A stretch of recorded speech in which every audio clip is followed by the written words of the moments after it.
Hi. പാവപ്പെട്ട ഉമ്മയുടെ ഒരു വീഡിയോ ഞാൻ കണ്ടിരുന്നു. അതിൽ തനൂജക്കും മകൾക്കും വീട് വെക്കുന്നതായി ബന്ധപ്പെട്ട് കുറച്ചു കാര്യങ്ങൾ പറഞ്ഞിട്ടുണ്ടായിരുന്നു. ലോകത്ത് ഭർത്താക്കന്മാർ ഉപേക്ഷിച്ചു പോയ അമ്മയ്ക്കും കുഞ്ഞിനുമൊക്കെ വീട് വെച്ച് കൊടുക്കാൻ വേണ്ടിയിട്ട് ട്രസ്റ്റുകളൊന്നും രൂപപ്പെട്ടിട്ടില്ല.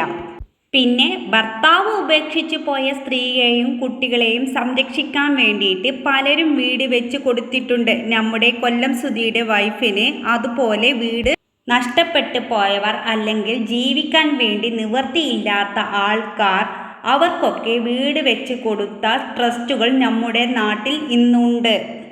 ഇവിടെ തനൂജയുടെ വീടുമായി ബന്ധപ്പെട്ട് അലിഗേഷൻ ഉണ്ടാകുന്നതിൻ്റെ റീസൺ എന്ന് പറയുന്നത്, ഒരു കുട്ടിയെ കാണിച്ചുകൊണ്ട് ഒരു സ്ത്രീ നിരന്തരം അവരുടെ ഭർത്താവിനെ ഭീഷണിപ്പെടുത്തുന്നു, അയൽവാസികളെ ഭീഷണിപ്പെടുത്തുന്നു. കുട്ടിയെ വളർത്തേണ്ട സമയത്ത്, പഠിപ്പിക്കേണ്ട സമയത്ത് ആരാണ് എന്ന് പോലും അറിയാത്ത യൂട്യൂബിൽ കണ്ട പരിചയക്കാരുടെ വീടുകളിൽ പോയി താമസിക്കുന്നു.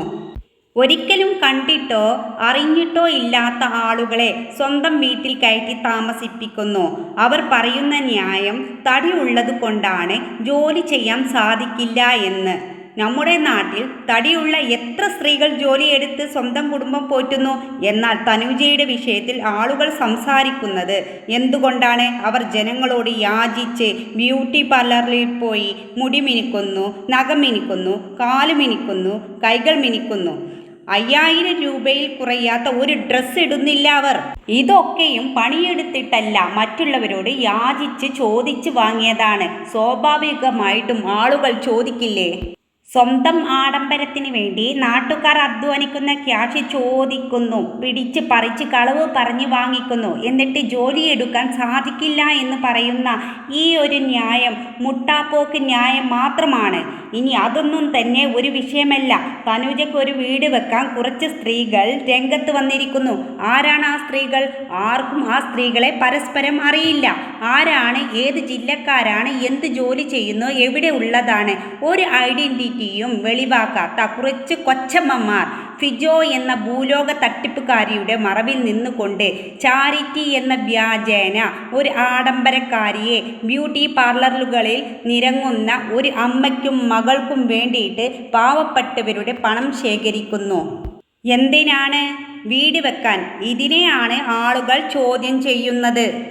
ഇതെങ്ങനെയാണ് ചാരിറ്റി ആകുന്നത് എന്നാണ് നാട്ടുകാർ ചോദിക്കുന്നത്. ചാരിറ്റി എന്നത് എന്താണ്? പണ്ട് കാലങ്ങളിൽ അസുഖങ്ങളെ ചികിത്സിക്കാൻ വേണ്ടിയിട്ട്, ജീവൻ നിലനിർത്താൻ വേണ്ടിയിട്ട് സാമ്പത്തിക സഹായം ചെയ്യേണ്ടി വരുന്ന ഒരു അത്യാവശ്യ ഘട്ടത്തിൽ ഒരുപാട് ആളുകളിൽ നിന്നും പണം ശേഖരണം നടത്തി അവരുടെ ചികിത്സ നിലനിർത്തിക്കൊണ്ട് അവരുടെ ജീവൻ നിലനിർത്താൻ വേണ്ടി ചെയ്തിട്ടുള്ളതാണ്. അതുപോലെ ആഹാരത്തിന് ബുദ്ധിമുട്ടുള്ള ആളുകളെ സഹായിക്കാൻ വേണ്ടിയിട്ട്, മരുന്നിന് വേണ്ടിയിട്ട്, വസ്ത്രത്തിന് വേണ്ടിയിട്ട്, അതിനെയൊക്കെയാണ് ചാരിറ്റി സംഘടനകൾ രൂപീകരിക്കപ്പെട്ടിട്ടുള്ളത്.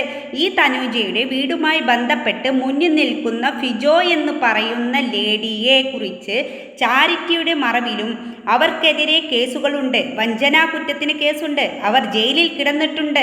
ഇന്നും അവർ ചെയ്യുന്ന ബിസിനസ്സുമായി ബന്ധപ്പെട്ട് പല ആളുകളുടെയും പണം തട്ടിയെടുത്ത് അതൊക്കെ പലരും തെളിവ് സഹിതം കേസ് കൊടുത്തിട്ടുമുണ്ട്. കസ്റ്റമർ കോർട്ടിൽ ഇവരുടെ സ്ഥാപനത്തിനെതിരെ പല കേസുകളുമുണ്ട്.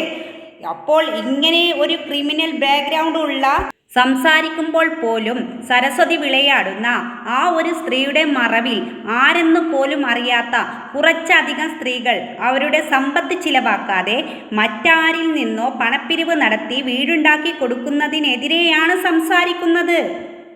അതുപോലെ റിഷ മൊയ്തു എന്ന സ്ത്രീയും അവരുടെ ഭർത്താവും ആരോഗ്യമുണ്ടെങ്കിലും അവർ ജോലിക്ക് പോകില്ല. കാരണം അവർക്ക് 6 മക്കളുണ്ട് എന്നാണ് പാവപ്പെട്ട ഉമ്മയുടെ ന്യായം. അതെന്ത് തരം ന്യായമാണ്? ഇവരെയൊക്കെ വിമർശിക്കുന്ന കുറച്ച് പേർ അവരുടെ ജീവിതം കൊണ്ട് തെളിയിക്കുന്നുണ്ട്, ഞങ്ങളും ഈ ലോകത്താണ് ജീവിക്കുന്നത്, ഞങ്ങളും കഷ്ടപ്പെട്ടാണ് ജീവിക്കുന്നത്.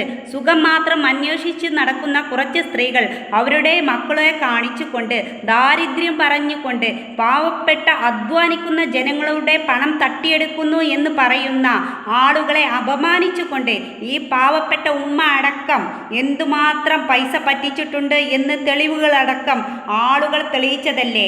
ഈ പാവപ്പെട്ട ഉമ്മ മുമ്പ് 5 മക്കളുടെ ചാരിറ്റി നടത്തിയും ഒരു സ്ത്രീക്ക് 25,000 രൂപയുടെ കടം തീർക്കാൻ വേണ്ടിയിട്ട് ഒരു ചാരിറ്റി നടത്തുകയും ചെയ്തു.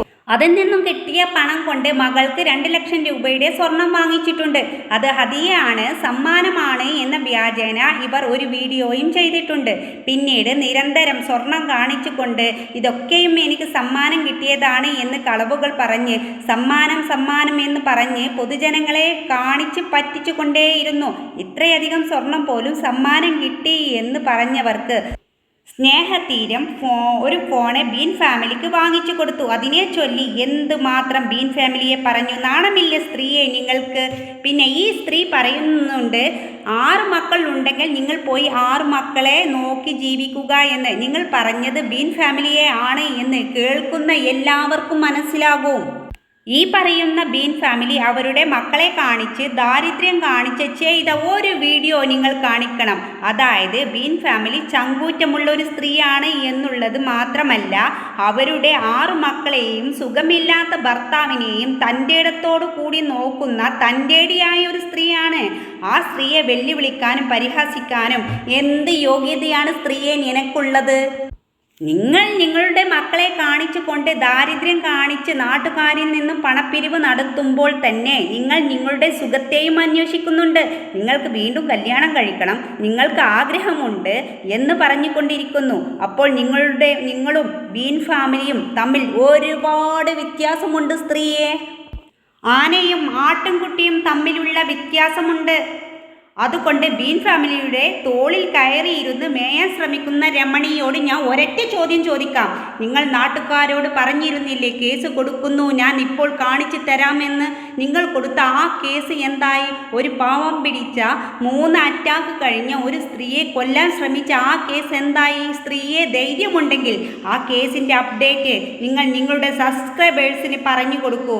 എന്നിട്ട് ബീൻ ഫാമിലിയെ വെല്ലുവിളിക്കൂ. അതുപോലെ ഷംസുദ്ദീൻ എന്ന് പറയുന്ന നിങ്ങളുടെ 3ാമത്തെ ഭർത്താവ് നിങ്ങളെ മൊഴി ചൊല്ലി ഒഴിവാക്കിയതല്ലേ? എന്നിട്ട് അയാൾ മതം മാറി വേറൊരു സ്ത്രീയെ കല്യാണം കഴിക്കുകയും ചെയ്തു. അയാൾ പിന്നീട് ആത്മഹത്യ ചെയ്തു എന്നും പറയുന്നുണ്ട്. എന്നിട്ട് ഇപ്പോഴും ആ മനുഷ്യൻ്റെ പേര് പറഞ്ഞ് വീഡിയോ ചെയ്യുന്നു.